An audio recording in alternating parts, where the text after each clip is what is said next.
O tema de nosso programa hoje é: por que o homem falha?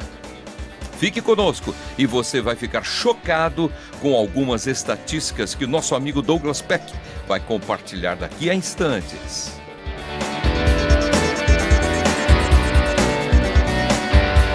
Olá, Douglas. Olá, Edson. Tudo bem? Tudo certo. Ótimo. Vamos lá, Douglas. Você sabe, eu faço parte desse projeto Chamados à Vitória porque eu acredito que os homens foram feitos para serem vencedores. Que bom. A vida é cheia de batalhas e desafios para todos nós.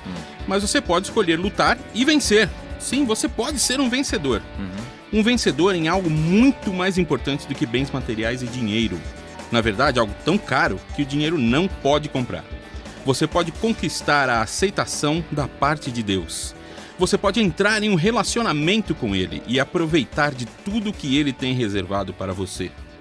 Jesus, o Filho de Deus, comprou-nos com seu próprio sangue. E Ele veio a este mundo, morreu numa cruz para pagar o preço pelo meu pecado e pelo seu também. Deus nos amou tanto que, veja só o que diz em 2 Coríntios 5:21. Tornou pecado por nós aquele que não tinha pecado, para que nele nos tornássemos justiça de Deus. Tá aí, como filhos de Deus, chamados a ser guerreiros, fortalecidos nele, né? Sim, e se você aceita que foi comprado pelo sangue de Jesus, e se já agradeceu a Deus por esse sacrifício de Jesus na cruz pelo seu pecado, então você já está perdoado. Amém. Se você recebeu Jesus, você recebeu o direito de ser filho de Deus. A palavra de Deus diz: aquele que está em vocês é maior do que aquele que está no mundo. Isso está em 1 João 4:4. Quando você aceita a Jesus, você se torna um cristão. Você se torna uma pessoa de Cristo, um seguidor dele. Então você não está mais debaixo do domínio do maligno. Isso. Exatamente. Ok. Mas isso não significa que você não vai mais falhar. Por isso nós somos humanos, dependemos Exatamente. dele, né? Mas por causa de Cristo, de Jesus, você pode ser vencedor. A Bíblia nos diz em Provérbios 24:16, aquele versículo que você falou agora há pouco, ela diz: pois ainda que o justo caia 7 vezes, tornará a erguer-se, mas os ímpios são arrastados pela calamidade. Com a ajuda de Deus, qualquer um pode se levantar. Ô Douglas, no nosso último encontro nós falamos sobre a importância de se desenvolver um relacionamento de amor com Deus, passando tempo com Ele em Sua palavra e em oração, não é isso mesmo? Isso mesmo. Nós falamos sobre isso, falamos sobre um tempo a sós com Deus. Falamos que passar tempo a sós com Deus, em um diálogo com Ele, é a atividade mais importante na vida de um homem cristão. E olha, eu quero dizer o que acontece se você, como homem cristão, não está conectado com Cristo através desse tempo passado lendo as Escrituras e em oração. Ok. O autor e conferencista norte-americano Steve Farrar descobriu através de umas pesquisas os 3 principais fatores que levam os líderes religiosos a caírem em adultério. Todos que participaram da pesquisa disseram que 12 meses antes de começarem a ter casos, eles tinham, primeiro, deixado de ter o tempo a sós com Deus. Sim. Segundo, deixado de prestar contas a outros homens sobre esse tempo a sós. E terceiro, começado a aconselhar mulheres em seus escritórios com as portas fechadas. É óbvio que há uma relação muito importante entre o tempo a sós com Deus e a habilidade que o homem tem de lidar com esse estresse da vida, né? Enfrentando crises ou de fazer o que é certo quando desafios surgem no relacionamento, não é, Douglas? Exatamente. Se nós lermos lá na palavra de Deus, no Evangelho de João, capítulo 15, Jesus nos conta uma parábola onde ele se descreve como uma videira e descreve os seus seguidores como os ramos. É uma imagem da dependência vital que os seguidores têm de Jesus. Ele nos diz em João 15, de 4-8, Jesus falando, ele diz isso: permaneçam em mim e eu permanecerei em vocês. Nenhum ramo pode dar fruto por si mesmo, se não permanecer na videira. Vocês também não podem dar fruto se não permanecerem em mim. Eu sou a videira, vocês são os ramos. Se alguém permanecer em mim e eu nele, esse dará muito fruto, pois sem mim vocês não podem fazer coisa alguma. Se alguém não permanecer em mim, será como o ramo que é jogado fora e seca. Tais ramos são apanhados, lançados ao fogo e queimados. Se vocês permanecerem em mim e as minhas palavras permanecerem em vocês, pedirão o que quiserem e lhes será concedido. Meu Pai é glorificado pelo fato de vocês darem muito fruto, e assim serão meus discípulos. Jesus ensinava as multidões contando parábolas. Uma parábola é uma história simples que ilustra um princípio muito mais profundo. Ao nosso lado aqui está o Douglas Peck para falar mais a respeito de parábola da videira e dos ramos, que está escrito em capítulo 15 do Evangelho de João. Exatamente, Edson. Essa parábola, ela ilustra o relacionamento vital e vivo que existe entre Jesus e os que o seguem. A videira precisa dos ramos para produzir os frutos. E os ramos precisam estar conectados à videira para que produzam o fruto. Exato. Os nutrientes vêm do solo pelas raízes da videira e chegam aos ramos onde vai ser produzido o fruto.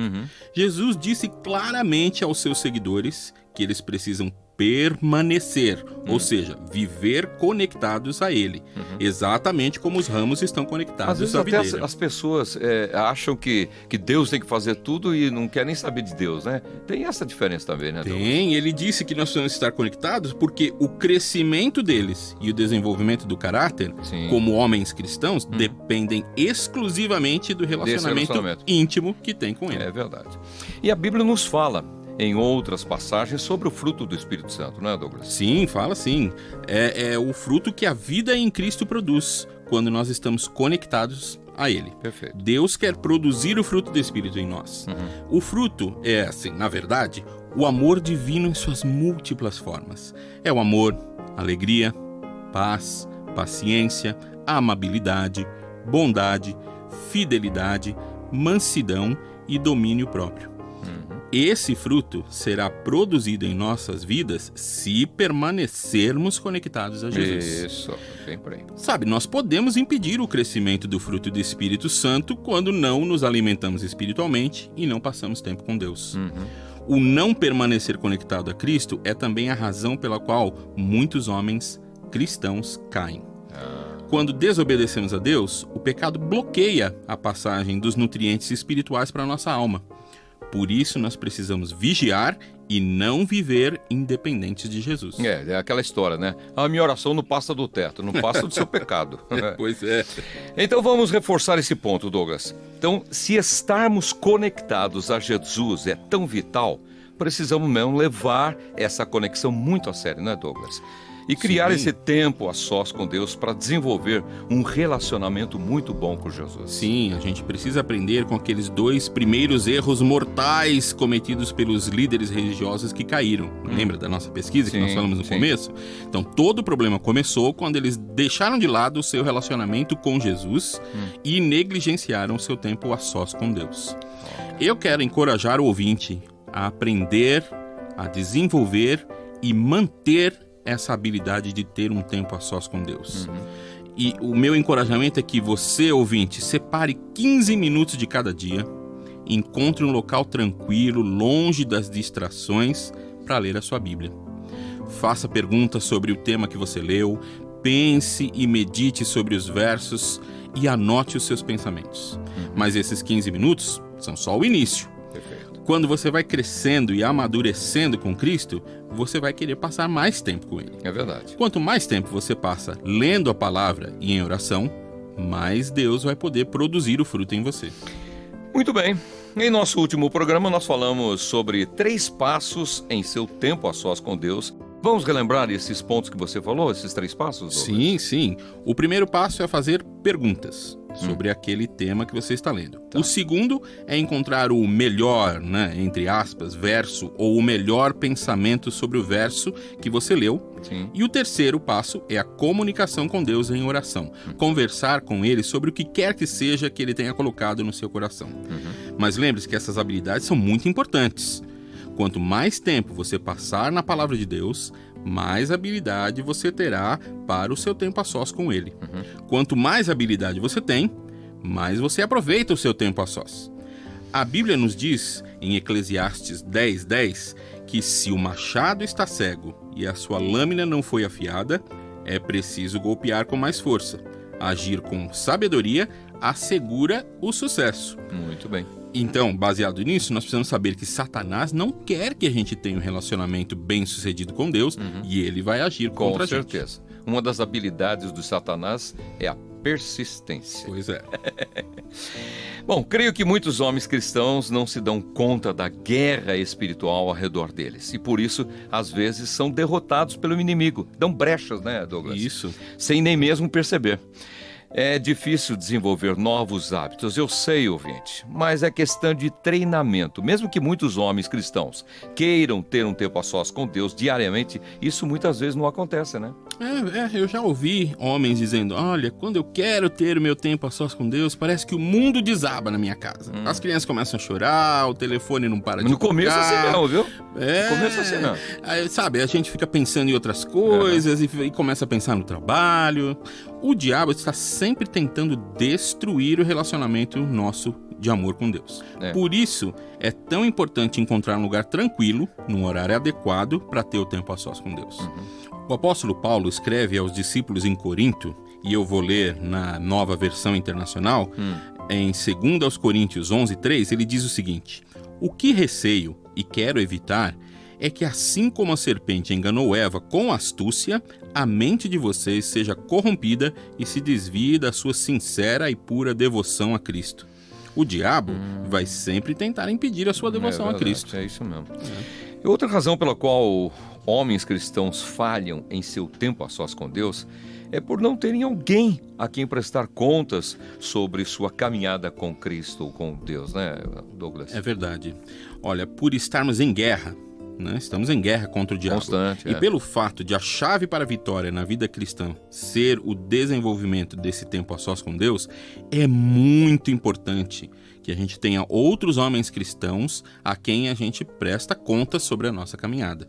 Por isso, nós precisamos nos conectar com outros que compartilham do mesmo desejo de seguir a Jesus. A verdadeira prestação de contas acontece quando os cristãos se reúnem para cuidar uns dos outros e para encorajar-se mutuamente na caminhada com Deus. É isso aí. Vamos ouvir mais uma vez a sabedoria que vem da Bíblia no livro de Eclesiastes, capítulo 4, versículos 9 e 10. É melhor ter companhia do que estar sozinho, porque maior é a recompensa do trabalho de duas pessoas. Se um cair, o amigo pode ajudá-lo a levantar-se.